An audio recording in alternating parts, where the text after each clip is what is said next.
Setelah ditetapkan menjadi tersangka, 3 orang yang terjaring dalam operasi tangkap tangan kasus suap penanganan perkara Kejaksaan Tinggi Bengkulu resmi ditahan penyidik Komisi Pemberantasan Korupsi di Rutan Cabang milik KPK. Mereka ditahan untuk 20 hari pertama sejak penahanan pada Sabtu 10 Juni 2017. Komisi Pemberantasan Korupsi akhirnya menahan 3 orang tersangka kasus suap penanganan perkara Kejaksaan Tinggi Bengkulu di Rutan Cabang KPK. Tersangka Kasih Intel Kejati Bengkulu, Parlin Purba, selaku penerima suap sedang menjalani pemeriksaan medis karena kesehatannya terganggu. Sementara 2 tersangka lainnya sudah memakai rompi tahanan KPK saat turun dari ruang penyidik lantai 2 gedung KPK. Pejabat komitmen Amin Anwari ditahan di Rutan Cabang KPK Polres Jakarta Timur, sedangkan Murni Suhadi, Direktur Utama PT Mukomulo, ditahan di Rutan Cabang KPK Polres Jakarta Pusat. Sebelumnya 3 tersangka dibekuk tim Satgas KPK dalam operasi tangkap tangan di kawasan wisata Panjang Bengkulu. Siapa Pak? Berapa orang Pak menurut Bapak yang Pak Parlin? Komisi Pemberantasan Korupsi menyegel 2 ruangan di Kejaksaan Tinggi Bengkulu pasca operasi tangkap tangan yang menjerat jaksa bersama 2 orang lainnya. Kepala Kejaksaan Tinggi Bengkulu membenarkan salah satu anggotanya terjaring dalam OTT KPK. 2 ruangan yang disegel oleh KPK berada di Gedung Pidana Khusus, yakni ruangan Asisten Bidang Tindak Pidana Khusus dan ruangan Kasih 3 Intel Parlin Purba. Penyegelan dilakukan setelah penyidik Komisi Pemberantasan Korupsi menangkap salah satu pejabat Kejaksaan Tinggi Bengkulu bersama 2 orang lainnya pada Jumat dini hari.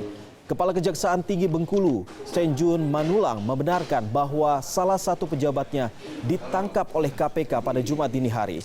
Namun dia tidak mengetahui perkara yang menjerat jaksanya. Yang ditangkap itu betul anggota kami dari Kejaksaan Tinggi Bengkulu. Dan saat ini sudah ada produser lapangan CNN Indonesia Maria Sarjana di Gedung KPK Jakarta. Selamat siang Maria. Ini kemarin KPK melakukan operasi tangkap tangan terhadap pejabat Kejati Bengkulu. Kasus apa ini sebenarnya yang tengah ditangani oleh jaksa yang tertangkap KPK? Ya, Iqbal, betul sekali bahwa memang kemarin sempat terjadi operasi tangkap tangan pada Jumat dini hari yang dilakukan oleh KPK, dan ini ternyata terkait dengan pembangunan irigasi di Balai Wilayah Sumatera Selatan, maksud kami Balai Wilayah Sungai Sumatera di Sumatera 7, dan ini berada di wilayah Bengkulu. Dan memang pembangunan ini sendiri, Iqbal, sudah beberapa kali dilakukan dugaan atau teridentifikasi ada dugaan korupsi di dalamnya. Di antaranya adalah beberapa kali pembangunan paket yang menelan angka 275 miliar rupiah dari anggaran tahun 2016 ini memang diduga ada tindak pidana korupsi, sehingga kemudian dilakukan penyuapan terhadap Kepala Seksi 3 Intel Kejaksaan Tinggi Bengkulu, yaitu Parlin Purba, supaya penyuapan ini dilakukan agar kasus korupsi atau dugaan korupsi yang dilakukan dalam pembangunan irigasi ini tidak sampai ke Kejaksaan Tinggi atau penyidikannya dihentikan. Dan ini dilakukan oleh Murni Suhardi yang merupakan direktur dari PT Mukomuko Putra Selatan Majundo. Dan memang kemudian KPK juga sudah melakukan pengusutan lebih dalam lagi mengenai keterlibatan pihak-pihak di luar 3 orang yang kemudian tertangkap tangan KPK di Bengkulu pada Jumat dini hari kemarin, Iqbal. Maria, KPK sudah melakukan operasi tangkap tangan dan juga melakukan penyegelan di Bengkulu. Lalu apa saja barang bukti yang sudah disita oleh pihak KPK ini?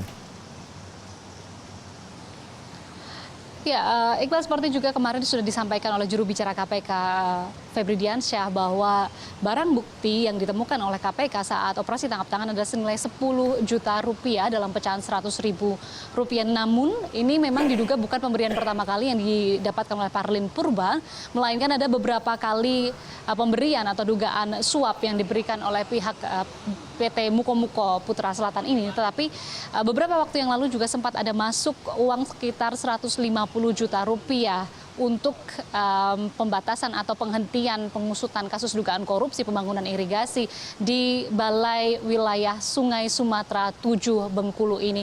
Dan ini menjadi perhatian kita bersama bahwa kemudian tertangkap kembali oknum penegak hukum, Iqbal, dalam kasus tindakan korupsi.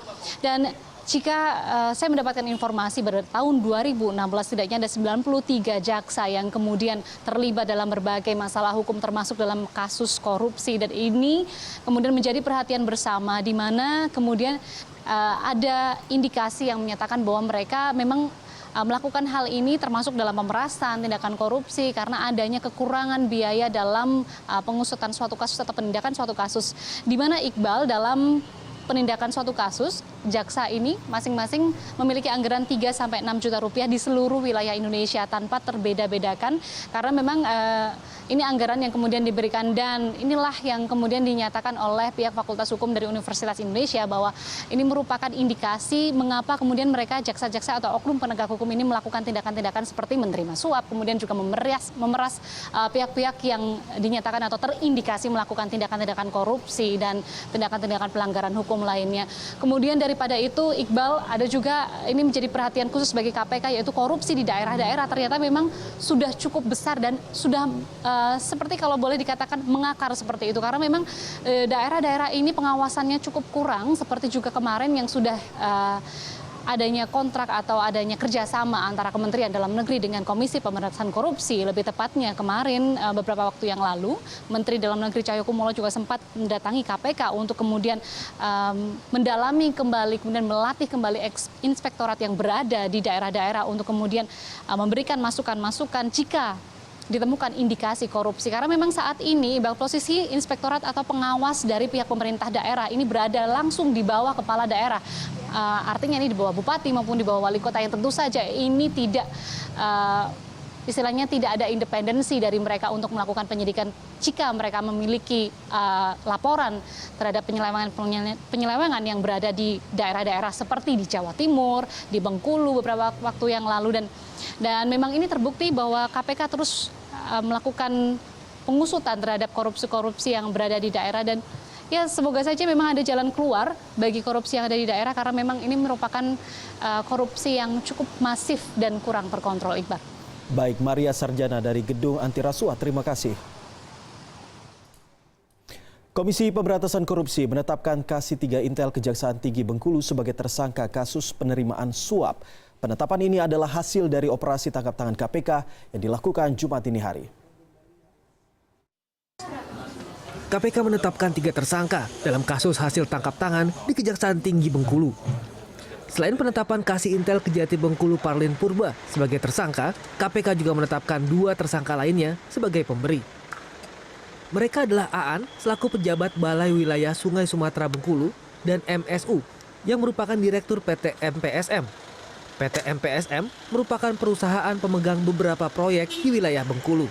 Setelah dilakukan gelar perkara tadi,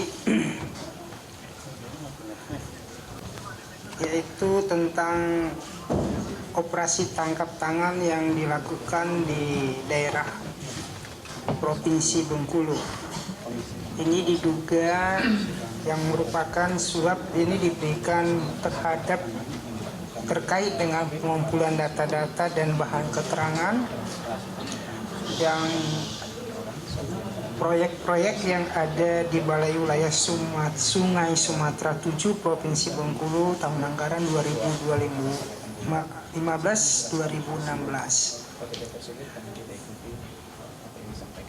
Kronologis penangkapan saya coba akan bacakan, yaitu KPK menggelar operasi tangkap tangan di Bengkulu ini pada hari Jumat tanggal 9 Juni dini hari. Dini hari sekitar jam 1 malam atas informasi dari masyarakat adanya dugaan penerimaan hadiah atau janji terkait proyek-proyek yang ada di BWS 7 Bengkulu. Tersangka itu ditetapkan seusai gelar perkara yang berlangsung kurang dari 24 jam sejak penangkapan. Pasal yang disangkakan adalah sebagai pihak yang diduga memberi, yaitu AAN dan MSU, disangkakan melanggar pasal 5 ayat 1 huruf A atau pasal 5 ayat 1 huruf B atau pasal 13 Undang-Undang Nomor 31 Tahun 1999 tentang Pemberantasan Tindak Pidana Korupsi sebagaimana telah diubah dengan Undang-Undang Nomor 20 Tahun 2001 junto pasal 55 ayat 1 ke 1 KUHP. Kasus ini membuat Jaksa Agung Muda Pengawasan Widyo Pramono datang ke gedung KPK Jumat siang. Ia menyatakan kejaksaan menyerahkan sepenuhnya proses penyelidikan kasus ini kepada KPK. Kejaksaan sangat menghormati apa yang dilakukan proses penindakan oleh KPK dan akan memfasilitasi segala sesuatu yang terkait dengan proses itu. Kejaksaan pun juga saya selaku Jambas dan jajaran di bawah pimpinan Jaksa Agung itu sesungguhnya sudah tidak henti-hentinya untuk berupaya agar salah satu aparat penegak hukum jaksa itu tidak bermain-main di dalam penanganan penyelesaian perkara.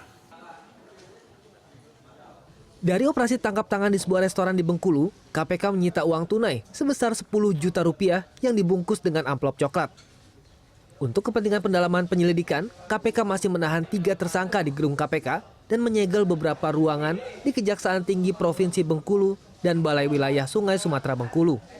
Pendalaman penyelidikan dilakukan karena KPK mencium indikasi praktik suap di Kejati Bengkulu sebelumnya yang diduga bernilai hingga 150 juta rupiah.